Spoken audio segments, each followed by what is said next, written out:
Баршаңызға қайырлы күн достар, сіздермен бірге Фатима каналыма қош келдіңіздер.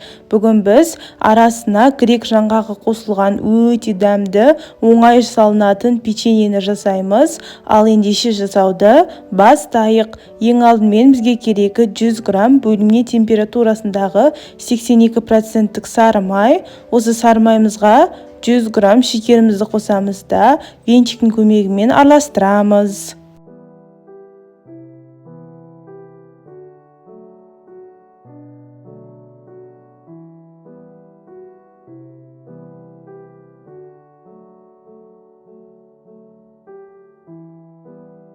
Сосын 2 жұмыртқамызды қосамыз да тағы да жақсылап тұрып араластырамыз.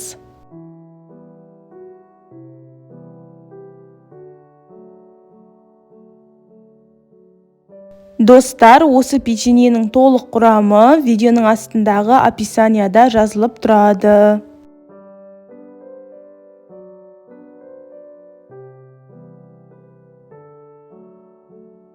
Келесі кезекте ұнның кезегі. Мен осы печеньенің қамырына барлығы 360 грамм ұн қосамын. Ұнның бір бөлігін електен өткізіп болған соң жарты шай қасық қопсытқыш қосамыз. Сосын венчиктің көмегімен араластырамыз.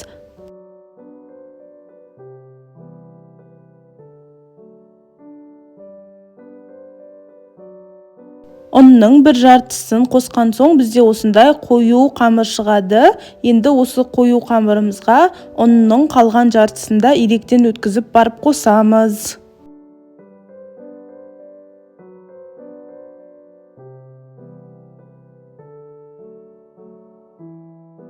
Ұнның екінші жартысын електен өткізіп болған соң, бірінші осылай венчиктің көмегімен араластырамыз. Ары қарай қамыр болып бастаған соң қолдың көмегімен жұмсақ қамыр илейміз.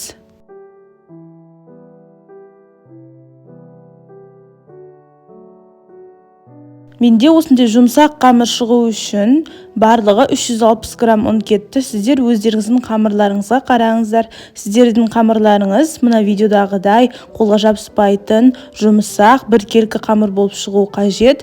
Енді осы қамырды 5-10 минутқа тоңазытқышқа салып қоямыз. Салмасына бізге керегі майдаланған 130-140 грамм грецкий орех. Осы грецкий орехке 50 грамм шекерімізді қосамыз, және де бір жұмыртқаның ағын қосамыз. Сарысын тастап жүрмеңіздер. Сарысын қазір печеньенің бетіне жағатын боламыз. Грецкий орехке жұмыртқаның ағын шекерімізді қосып жақсылап тұрып араластырамыз. Бізде осындай консистенция шығу қажет. Ендігі кезекте қамырымызды жайып бастайық. Маған ыңғайлы болу үшін осылай қамырды екіге бөліп алдым. Сіздер бөлсеңіздер де бөлмесеңіздер де болады. Және де осы қамырды жаюға маған менің анам көмектесіп жатыр. Осы қамырды екіге бөліп, бірінші қамырымызды ұнға аунатып алып, жұқа қылып, оқтаудың көмегімен жаямыз. Мінекей біздің қамырымыз осындай жұқа болу керек. Енді осы жұқа қылып жайған қамырымызды төртбұрышты, яғни тік төртбұрышты қылып кесеміз. Сіздер бұл жерде қамырларыңызды өлшеп барып, төртбұрышты қылып, ровна қылып кессеңіздер болады.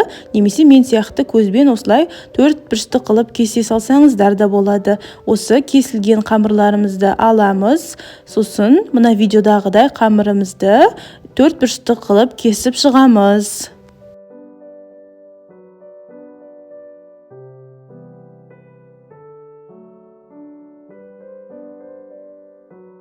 Мінекей біздің қамырымыз осындай төртбұрышты жұқа болып жайылу қажет. Енді осы қамырымызды алып, ортасына мына видеода көріп тұрғандарыңыздай жаңғағымызды алып кеп саламыз. Сосын осы төртбұрыштының екі шетін осылай қайырамыз мына видеодағыдай.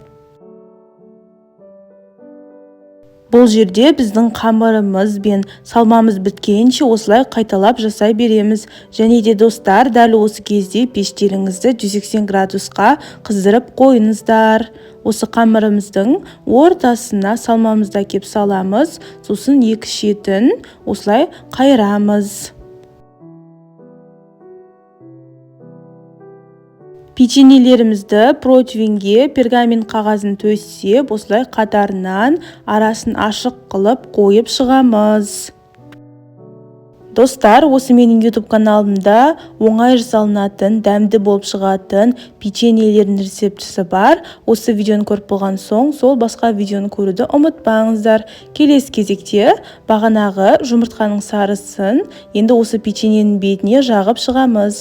Ал осы жұмыртқаның ағын біз салмасына қосып жіберген едік. Естеріңізде болса, осы жұмыртқаның сарысын печеньенің барлық шетіне жағып шықсаңыздар, печеньелеріңіз қызарып, әдемі болып пісіп шығады.